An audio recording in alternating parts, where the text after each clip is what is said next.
On the profile interview segment this week, I will be speaking with the president of the Nigerian Union of Local Government Employers. He will be sharing with us what the union will do to ensure that local government in Nigeria gains autonomy. Join me.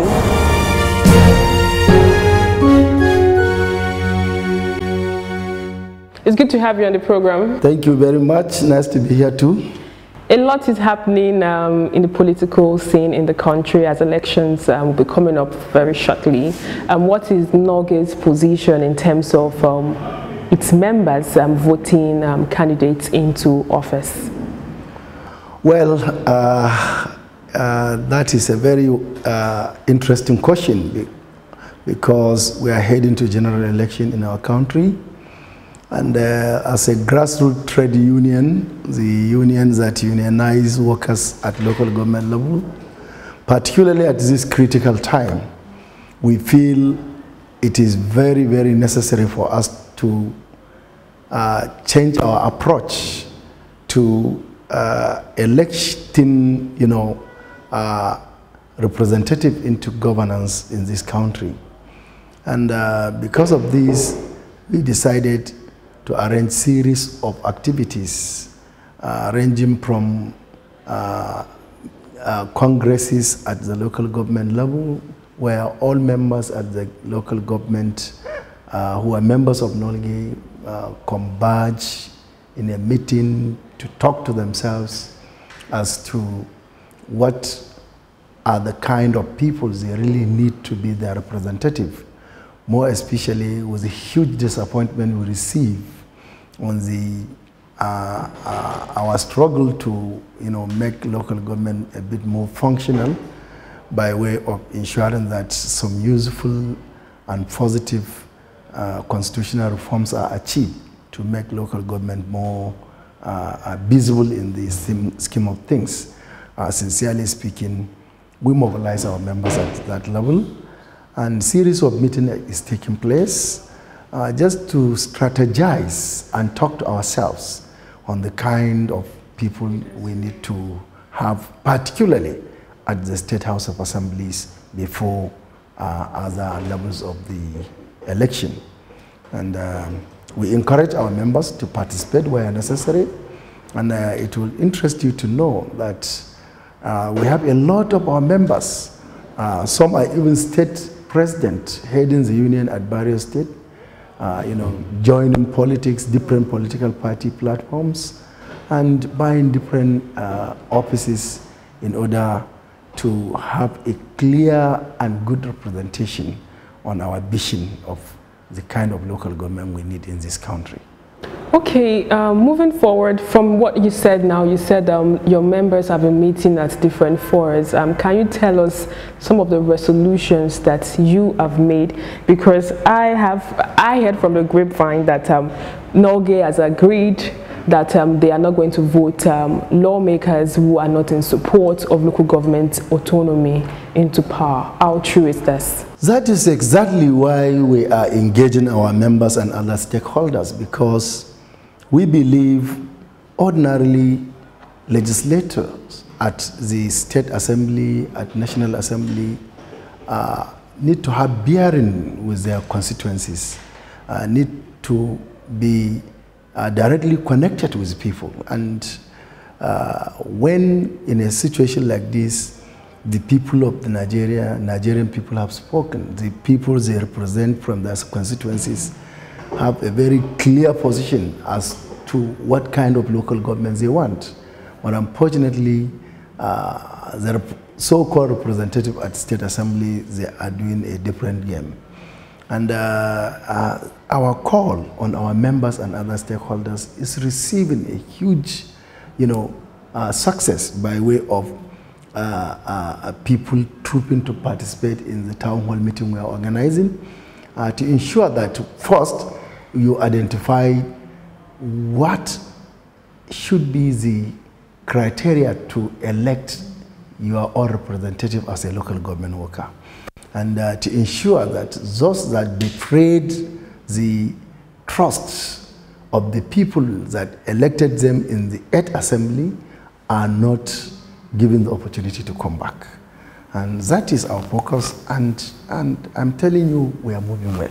So amongst the 36 states that we have in the country, are you telling us that there are no House of Assembly that is ready to ensure that local government is actually autonomous? Already we have about 12 states that passed or took decision on the bill transmitted to them by the National Assembly. And out of these 12 states, 9 actually supported and voted in favor of the bill to free local government, to make local government, more functional, and the institutional frameworks of the local government to be strengthened by ensuring that the bills passed by the National Assembly are accepted.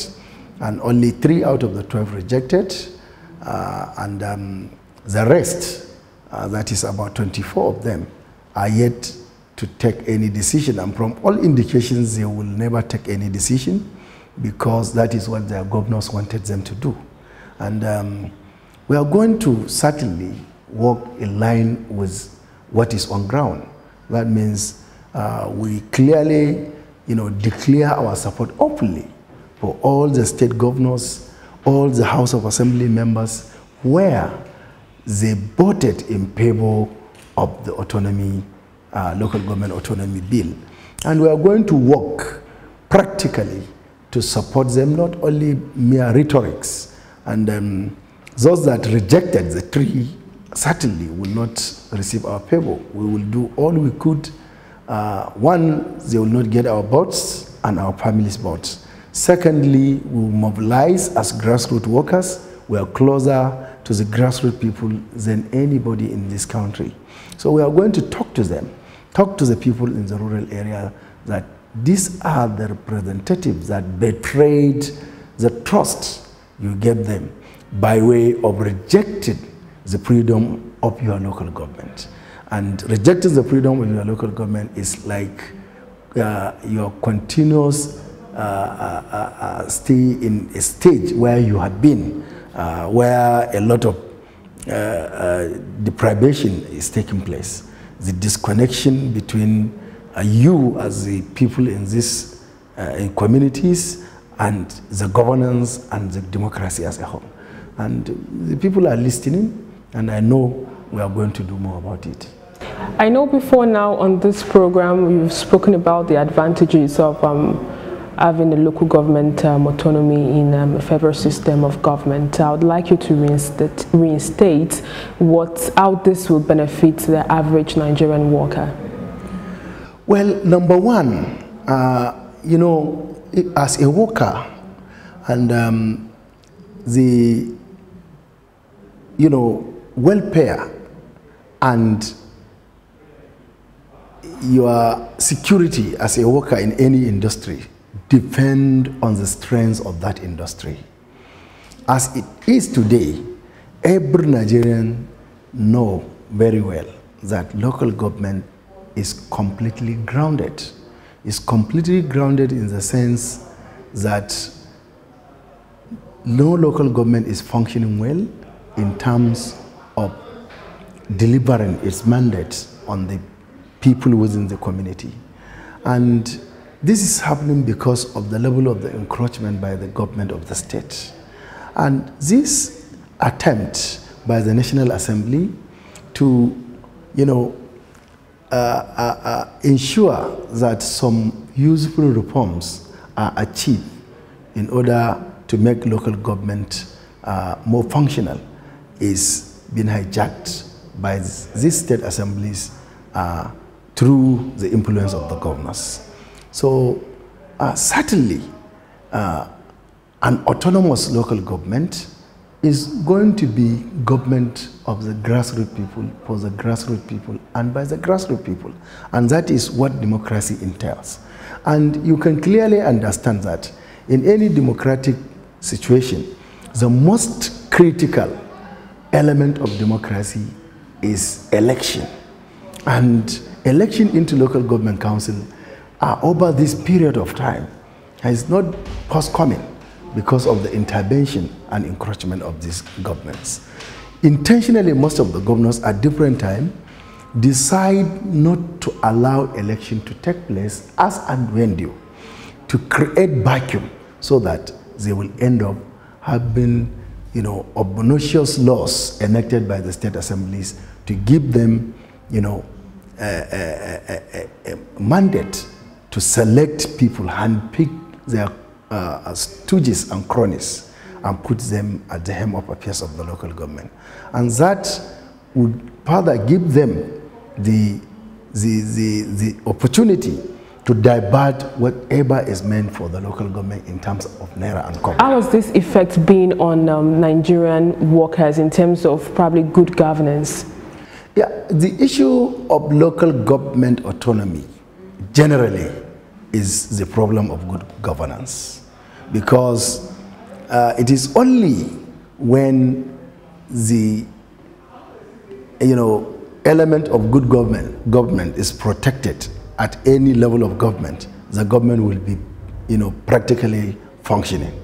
And in a situation whereby the Constitution clearly guaranteed for an elected representative at the local government level under Section 7 of the Constitution, and the governor of the state put himself above the Constitution of Nigeria by handpicking the people to put in the position of authority in local government. Certainly, that is like completely removing people from the governance at that level of government and usurping their right as citizens to elect the councillors of their choice and chairman of the local government council of their choice.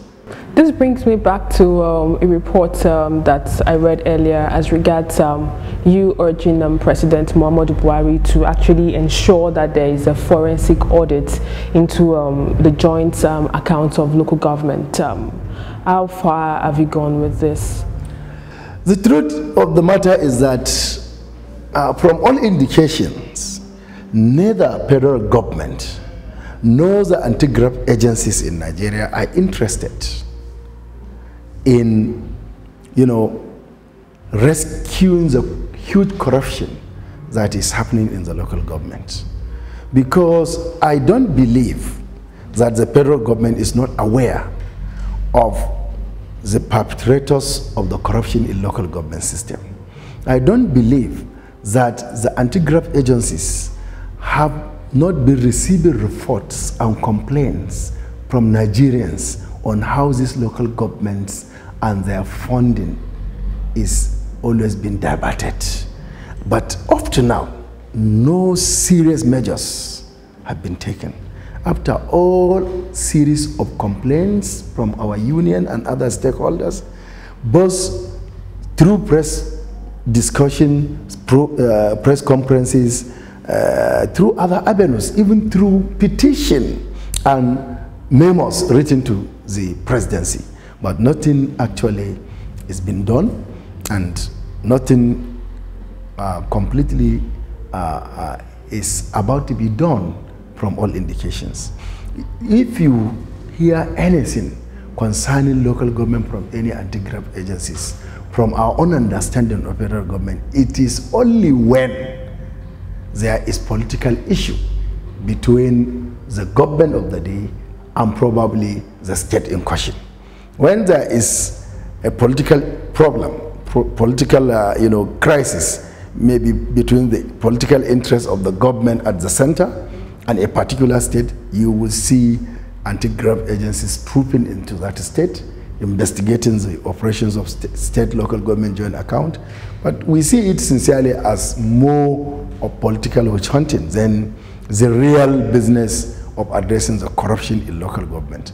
Because if you are to address the issue of corruption and good governance in local government, you must find a way of, bringing to book any state government that refuse to conduct election and create an unnecessary vacuum to handpick, their stooges to put in the leadership of local government, as against the provision of the Constitution and the ruling of the Supreme Court in many cases that were already determined. And also, the issue of corruption, you must address it side by side with the issue of a democracy that is absent in the local government. Who are the operators of the local government, state local government joint account? How have they been handling it? Is there any accountability in handling the state local government joint account? Is there any transparency? Nothing, absolutely. And the federal government and the anti-graft agencies are not forthcoming as far as this issue is concerned. As I said, it's only when there is political interest then you begin to see them rushing into a particular state. But what we are calling for is a holistic approach to address the issues in local government. Because Nigeria has been, wasting a lot of money from the federation account meant for grassroots development. But unfortunately, this money are always being hijacked and misappropriated at the level of state local government joint account by the governors of the state. Moving forward, there's a call for restructuring in Nigeria. What's your members' position as regards restructuring? We believe as a union, Nigeria needs to be restructured. It needs to be restructured in a way that it will impact on the livelihood of the Nigerian citizens. Not a restructuring that is meant well for the ruling class. So the concept or the idea of restructuring as a whole is a welcome idea, but it must be holistic in approach, and all hands must be on deck. There's no way you can restructure Nigeria to the benefit of the Nigerian masses without strengthening the institutional frameworks of local government. I believe, and we believe as a union, that our agitation for local government autonomy is an element of restructuring, because all is not well with local government system, and it needs to be restructured, and it needs to be, so many issues need to be addressed in order to connect the system with the people at the grassroots level, so that the issue of inclusiveness we are talking about, which is the cardinal, objective in any democratic setup, could be achieved. Okay, we know that minimum wage is top national issue in the country at the moment. What you talk about the ultimatum that Labour has given, and how are local government workers coping with the amount of money received at the moment? Well, local government as a system, and particularly local government workers, when you are talking of working class in Nigeria, are always at the receiving end. Because they are the most discriminated class of workers in Nigeria. They are deserted, and maybe because of the level of encroachment we are talking about. And definitely, local government workers in Nigeria are yearning for an enhanced salaries because of the economic hardship in the country, because of the inflation rate that is growing by the day, because of so many indices. The Nigeria Labour Congress and other centers, labor centers in Nigeria, consider before pushing for the increase and demand for an enhanced wages in the country. One, we achieved 18,000 minimum wage, I think, in the year 2010. From when this 18,000 minimum wage came into being to date is 8 good years. And between 2010 to this year, a lot of issues cropped in. The issue of devaluation of Naira was there by this government. The increase and hike in the petroleum products was there, and so many other economic issues that make or useless the 18,000. So what 18,000 can give you in 2010, it will hardly give you, 1/3 of what it will give you in 2010. So if justice is to be done to workers, not only the workers of local government, definitely we deserve an increase in our salaries. And more importantly, that the law of the land clearly stipulated that after every 5 years, there is the need to review the issue of salaries, the minimum wage of workers. And we are in 8 years now without any serious approach to address this issue. Finally, we still have so many states that are owing workers salaries. What's your message to defaulting states? I think even in this today's National Executive Council of NLC, we resolved that any state government that fail in its responsibility of paying worker salaries, they should not enjoy the patronage of working class in that state.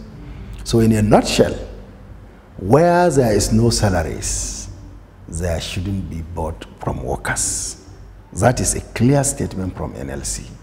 And you know, Nolge is one of the big affiliates of NLC. And we are there, the decision is ours, we are part of the decision, and we are going to carry the message everywhere. It was an interesting time speaking with you. Thank you very much. And that's all we can take on today's edition of the program. Join us next week for a fresh edition of the show. I am Sharon Ijason. Thanks for watching, and remember, labor creates wealth.